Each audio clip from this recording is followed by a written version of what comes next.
Muy bien, ahora nos toca analizar sistemas de control o más que nada los dos tipos grandes de sistemas de control que existen y que nosotros tenemos en implementación.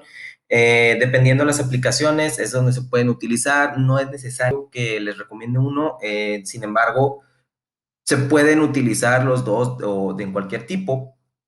La situación o el problema es que nosotros tratamos de buscar reducir los problemas que se generen durante un diseño de un proceso, automatizando un proceso, no incrementarlos. Entonces, generalmente se busca un cierto sistema en específico que se puede emplear en un proceso en específico.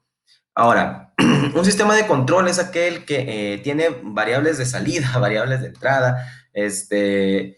Más que nada es simple y sencillamente un sistema diseñado con diferentes productos o diferentes herramientas, las cuales nos ayudan a controlar un sistema X que nosotros queramos, ya sea el llenado de un tanque, sea la ignición de una caldera para poder utilizar el gas que se evapora para generar energía, una línea de producción de algún producto alimenticio o algún producto químico, etcétera. Nosotros tenemos un proceso y la idea es que nosotros desarrollemos un sistema de control para poder aplicárselo al proceso como tal, mantenerlo de la manera que podamos aprovechar todo lo que estamos nosotros invirtiendo, tanto materia prima, energía, etcétera, etcétera, y poder obtener un producto final más rápido de lo que debería de ser con intervención humana, en teoría. Ahora, existen dos tipos de sistemas, el sistema de lazo abierto y el sistema de lazo cerrado o sistema abierto o sistema cerrado. El lazo abierto se caracteriza porque es un sistema de control que no recibe una información sobre la variable de salida que se tenga, ¿sí? O sea, el proceso se hace, por así decirlo, tenemos una referencia, en este caso es una señal, puede ser una señal de una válvula o una electroválvula. Oye, necesitamos que enciendas el agua porque vamos a hacer un proceso. Tenemos un actuador que vendría siendo la válvula, en este caso tenemos el sensor, la válvula. Existen perturbaciones como puede ser la presión que existe en la tubería, puede ser también la temperatura en la que está el agua, puede ser también las condiciones en las que se encuentra la válvula, etcétera, etcétera, etcétera. Y pues al final tenemos lo que viene siendo la entrada a nuestro sistema y aquí tenemos lo que viene siendo nuestra salida. El control como tal es ineficiente en ciertos aspectos porque nosotros no estamos considerando variables como, por ejemplo, si el producto al final obtuvo la cantidad de agua que necesitaba, si la temperatura es la ideal, si la velocidad y la presión son las correctas, etcétera, etcétera. Es por eso que un sistema de lazo abierto va referido a solo cierto tipo de actividades que se pueden utilizar o se pueden realizar. Un ejemplo sería una lavadora automática común. Nosotros tenemos que seleccionar el ciclo de lavado, somos nosotros el que está realizando el trabajo, nuestro dispositivo pues es la lavadora, tiene su interruptor, tiene su bomba de agua, el interruptor le da una señal eléctrica a la bomba de agua diciendo que inicie para poder cargar el depósito de la lavadora, después la bomba empieza a hacer que funcione la lavadora como tal, empieza a girar el motor, empieza a utilizar todos los procesos que tiene para poder hacer su ciclo como tal que está programado, dependiendo del interruptor en lo que nosotros estemos seleccionando, la computadora, no la computadora, la máquina como tal va a tomar la decisión dependiendo de los arreglos que tenga ahí electrónicos, ¿no? Y pues lo único que faltaría sería que nosotros agregáramos la ropa y pues al final nosotros tenemos la ropa limpia. Ese es un sistema de lazo abierto. No hay un control sobre si la ropa salió limpia al final o no, por ejemplo. No hay un control si se arrojó la ropa al depósito. La lavadora nada más está esperando a que tú le enciendas y ella automáticamente va a empezar a hacer todo su ciclo. Si a ti se te duerme echarle la ropa, el jabón, etcétera, etcétera, es tu problema, no el de la computadora. O más bien en este caso, no el de la lavadora. Esto sucede debido a que está diseñada única y exclusivamente para ayudarnos a mejorar, pero aún así nosotros dependemos mucho, mucho, mucho de nuestra capacidad, o más bien de nuestra presencia delante de la máquina para poder realizarlo. Y eso es un ejemplo sencillo. Si fuese un ejemplo más complicado dentro de la industria, pues nosotros nos daríamos cuenta de que no es tan eficiente como tal. O más bien que no se prefiere utilizar, ¿no? Se caracterizan por lo que les digo, ser sencillos y fáciles de mantenimiento, estar afectados por perturbaciones, porque nosotros no tenemos algo que nos diga si lo que estamos utilizando, lo que estamos haciendo está bien. No sabemos si, por ejemplo, si tú aventaste toda la ropa, en ningún momento te has dado cuenta si aventaste ropa de color o ropa blanca, No hay ningún sistema que te diga eso, no hay ningún sistema que te diga si tienes el detergente para poder lavar o el suavizante, no hay ningún sistema que te diga cuánto tiempo se va a dedicar al enjuague, cuánto tiempo se... O sea, no hay nada. Y aún así, cuando se termine el ciclo, porque ese es un ciclo, la lavadora va a dejar ahí el contenido. Entonces, ya depende de ti. Por eso les comento, es algo muy sencillo y generalmente no se aplica en ciertos procesos.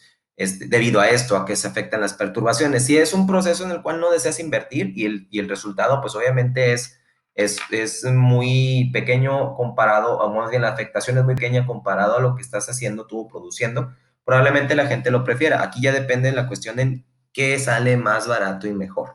¿Sí? Depende altamente de la calibración del sistema. Esto ya sería, por ejemplo, en procesos industriales, si nosotros estamos dedicándonos a al calentar una caldera y no tenemos ningún sistema de retroalimentación, dependemos mucho de que el termómetro que tengamos nosotros esté correctamente calibrado, si estamos tratando con uno de mercurio, estamos tratando con uno electrónico, si estamos tratando con uno que son termopar, que también es electrónico. Si hay una correcta calibración, entonces nosotros podemos considerar que el proceso se está realizando. El problema es ese. El sistema de lazo abierto no tiene una retroalimentación y no se sabe si están calibradas o no las máquinas, ¿sí? O el proceso que estamos realizando como tal. Entonces llega a rescatarnos lo que es el sistema de lazo cerrado. El sistema de lazo cerrado se caracteriza por recibir información de entrada sobre el valor de la variable que controlan y se dice que por ello son sistemas que están retroalimentados. Son sistemas que tienen una conexión en la parte final o en la salida, por así decirlo, antes de la salida. Generalmente no es en la salida, es antes, porque nosotros necesitamos corregir antes de que salga el producto. Nosotros tenemos una entrada que es una temperatura deseada. En este caso estamos trabajando con lo que sería, por así decir, un depósito de agua, ¿no? Una caldera. Para estos días que está haciendo mucho frío, tenemos una entrada que es la temperatura deseada, ¿no? Nosotros prendemos nuestro boiler o prendemos nuestro set point, en este caso, la temperatura que deseamos que nosotros tenga el agua, que esté caliente. Nuestro controlador es la válvula reguladora de gas que tenemos. Si nosotros lo tenemos máximo, pues obviamente vamos a obtener el agua caliente más rápido. Si lo tenemos en mínimo, pues también. El actuador, que sería el elemento que se encarga de realizar el trabajo, o más bien se encarga de realizar el proceso en general, vendría siendo el quemador, que es el que está liberando la cantidad de gas necesaria ya consumida en combustible, o más bien ya en llamas, para poder encender o calentar el líquido. Y tenemos lo que sería la temperatura generada al final, que es la temperatura que se nos revela en el set point, sobre cuánto es lo que tenemos de temperatura y si podemos utilizarlo o no. Aquí existe el lazo de retroalimentación, en el cual nosotros, supongamos que yo tengo automatizado una sección de mi casa, vamos a inventarlo, ¿no? Y te digo, abre la llave de agua caliente, ¿sí? Y el agua caliente no va a salir hasta que esté en su temperatura. Ahí entraría lo que sería el sensor o nuestro captador. Él nos indica si la temperatura que tenemos antes de llegar a la salida es la correcta para poder iniciar el proceso. Entonces, o más bien para terminar el proceso en general. Entonces, manda una señal a un comparador, o en este caso, pues es un medidor tal cual, un elemento de retroalimentación, puede ser cualquier equipo.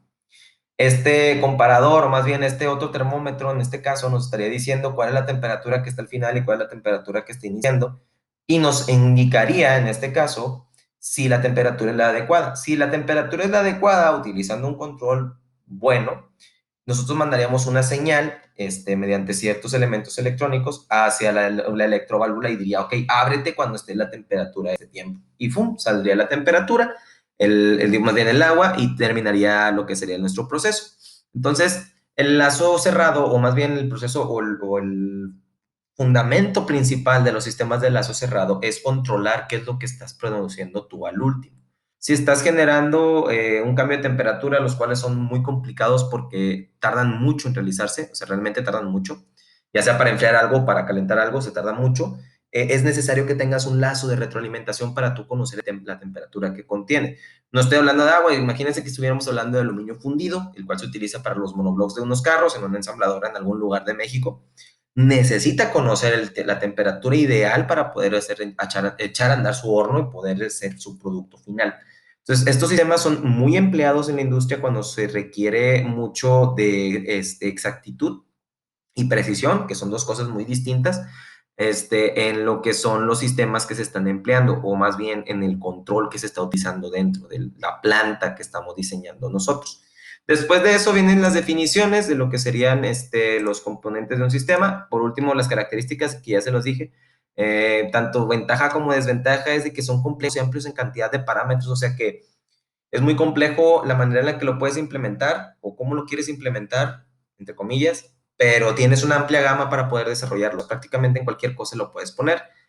Son más estables frente a las perturbaciones porque ese mismo lazo de retroalimentación lo que nos hace es corregir ese problema. Si hay una perturbación desde el principio o una perturbación al final, lo que hace el sistema de retroalimentación es indicar en nuestra señal de entrada que necesita ponerse las pilas porque se está perdiendo o energía o cantidad o material o lo que tú quieras en el proceso. Entonces, eso nos ayuda a nosotros a tener una retroalimentación. Es como si le tuvieras a alguien en la línea diciéndole que le echara más galleta al vato que inicia la línea. Eso es lo que funciona, ¿no?